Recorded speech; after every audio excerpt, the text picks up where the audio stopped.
Assalamualaikum warahmatullahi wabarakatuh. Nama saya Anggrin Pratiwi, NPM 17051601168. Hari ini akan mempresentasikan hasil diskusi kelompok yang berjudul Metode Analisa Kebangkrutan. Guna untuk memenuhi tugas 6 mata kuliah Analisa Laporan Keuangan. Kebangkrutan merupakan suatu kondisi di mana suatu perusahaan sudah tidak mampu menjalankan usahanya dan kondisi perusahaan tidak memenuhi hutangnya. Menurut UU Kepailitan Nomor 4 Tahun 1998, perusahaan dinyatakan pailit berdasarkan pada keputusan pengadilan yang berwenang atau berdasarkan permohonan sendiri jika memiliki dua atau lebih kreditur dan perusahaan tidak mampu membayar sedikitnya satu utangnya yang telah jatuh tempo. Laporan keuangan yang diterbitkan perusahaan merupakan salah satu sumber informasi mengenai posisi keuangan perusahaan, kinerja serta perubahan posisi keuangan perusahaan yang sangat berguna untuk mendukung pengambilan keputusan yang tepat.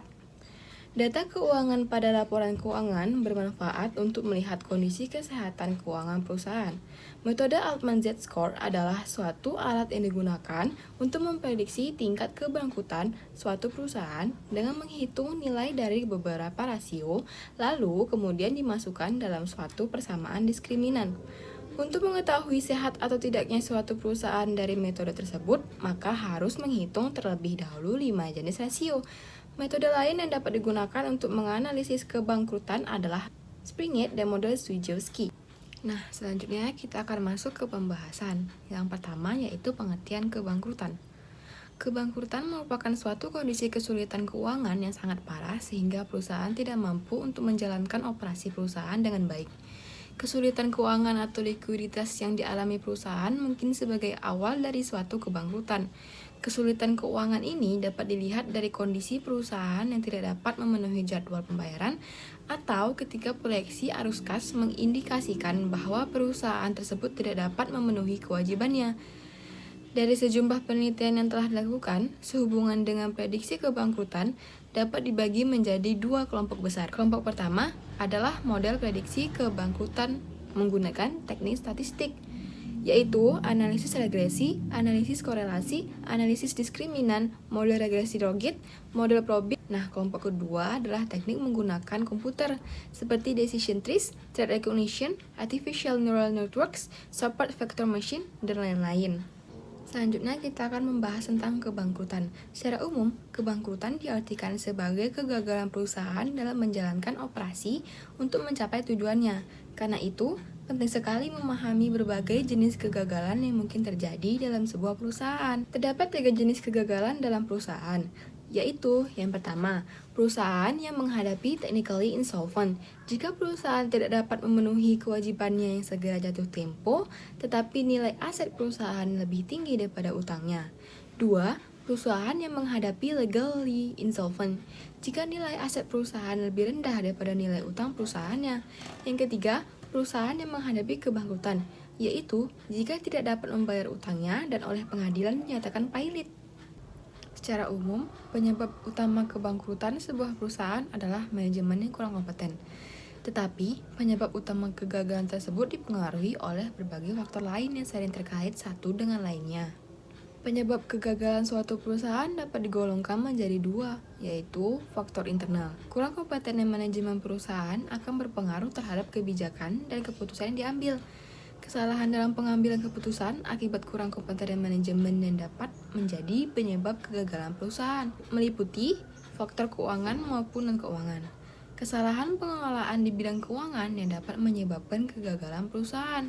Yang pertama, adanya utang yang terlalu besar sehingga memberikan beban tetap yang berat bagi perusahaan. Yang kedua, adanya current liabilities yang terlalu besar di atas current asset. Yang ketiga, lambatnya pengumpulan piutang atau banyaknya bad debts atau piutang tak tertagih. Yang keempat, kesalahan dalam dividen policy. Yang kelima, tidak cukupnya dana-dana penyusutan. Kesalahan pengelolaan di bidang non-keuangan yang dapat menyebabkan kegagalan perusahaan meliputi: yang pertama, kesalahan dalam pemilihan tempat kedudukan perusahaan. Yang kedua, kesalahan dalam penentuan produk yang dihasilkan. Yang ketiga, kesalahan dalam penentuan besarnya perusahaan. Yang keempat, kurang baiknya struktur organisasi perusahaan. Dan yang terakhir, kesalahan dalam pemilihan pimpinan perusahaan. Selanjutnya pada faktor eksternal. Berbagai faktor eksternal dapat menjadi penyebab kegagalan sebuah perusahaan. Penyebab eksternal adalah berbagai hal yang timbul atau berasal dari luar perusahaan dan yang berada di luar kekuasaan atau kendali pimpinan perusahaan atau badan usaha. Yaitu yang pertama, ada kondisi perekonomian secara makro baik domestik maupun internasional. Yang kedua, adanya persaingan yang ketat. Yang ketiga, berkurangnya permintaan terhadap produk yang dihasilkan. Yang keempat, turunnya harga-harga dan sebagainya. Selanjutnya kita akan membahas manfaat informasi kebangkrutan. Informasi kebangkrutan sangat bermanfaat bagi beberapa pihak berikut ini, yaitu yang pertama, manajemen. Apabila manajemen perusahaan bisa mendeteksi kemungkinan terjadi kebangkrutan lebih awal, maka tindakan pencegahan bisa dilakukan. Berbagai aktivitas atau biaya yang dianggap dapat menyebabkan kebangkrutan akan dihilangkan atau diminimalkan. Maka, pencegahan kebangkrutan yang merupakan tindakan akhir penyelamatan yang dapat dilakukan bisa berupa merger atau restrukturisasi keuangan. Nah, yang kedua yaitu pemberi pinjaman atau kreditor. Informasi kebangkrutan perusahaan bisa bermanfaat bagi sebuah badan usaha yang berposisi sebagai kreditor untuk mengambil keputusan mengenai diberikan atau tidaknya pinjaman kepada perusahaan tersebut. Adalah langkah berikutnya, informasi tersebut berguna untuk memonitor pinjaman yang telah diberikan. Nah, yang ketiga yaitu investor. Informasi kebangkrutan perusahaan bisa bermanfaat bagi sebuah usaha yang berposisi sebagai investor perusahaan lain. Jika perusahaan investor berniat membeli saham atau obligasi yang dikeluarkan oleh suatu perusahaan yang telah dideteksi kemungkinan kebangkrutannya, maka perusahaan calon investor itu dapat memutuskan membeli atau tidak surat berharga yang dikeluarkan perusahaan tersebut. Nah, yang keempat ada pemerintah. Pada beberapa sektor usaha, lembaga pemerintah bertanggung jawab mengawasi jalannya usaha tersebut. Pemerintah juga mempunyai badan usaha yang harus selalu diawasi. Lembaga pemerintah mempunyai kepentingan untuk melihat tanda-tanda kebangkrutan lebih awal supaya tindakan yang perlu bisa dilakukan lebih awal. 5. Akuntan publik. Akuntan publik perlu menilai potensi kebangkrutan hidup badan usaha yang sedang diauditnya, karena akuntan akan menilai kemampuan going concern perusahaan tersebut. Selanjutnya, kita akan membahas metode analisis kebangkrutan. Untuk menganalisis kebangkrutan dibagi menjadi 3 metode. Yang pertama, yaitu metode analisis kebangkrutan Altman Z-score. Z-score adalah skor yang ditentukan dari hitungan standar kali nisbah-nisbah keuangan menunjukkan tingkat kemungkinan kebangkrutan perusahaan.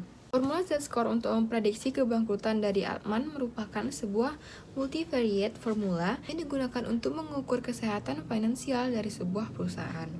Altman menemukan 5 jenis rasio keuangan yang dapat dikombinasikan untuk melihat perbedaan antara perusahaan yang bangkrut dan yang tidak bangkrut. Formula Altman Z-score adalah sebagai berikut. Selanjutnya kita akan membahas analisis kebangkrutan mode Springate. Mode Springate dikembangkan pada tahun 1978 oleh Gordon Elvis Springate. Metode potensi kebangkrutan ini dibuat dengan mengikuti metode Multiple Discriminant Analysis yang dikembangkan oleh Altman Z-score dalam mempotensi kebangkrutan. Springate menggunakan rasio keuangan sebagai alat ukur untuk mengukur kebangkrutan pada suatu perusahaan, menggunakan 4 dari 19 rasio yang ada. Nah, yang terakhir ada analisis kebangkrutan model Swijewski.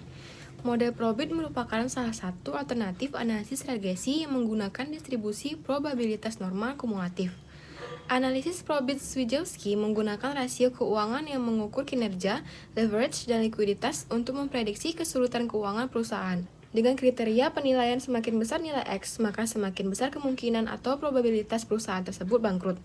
Model yang berhasil dikembangkan yaitu sebagai berikut. Rasio keuangan yang dianalisis adalah rasio-rasio keuangan yang terdapat pada model Swijewski, di mana X1 sama dengan return on asset atau return on investment, X2 sama dengan debt ratio, dan X3 sama dengan current ratio.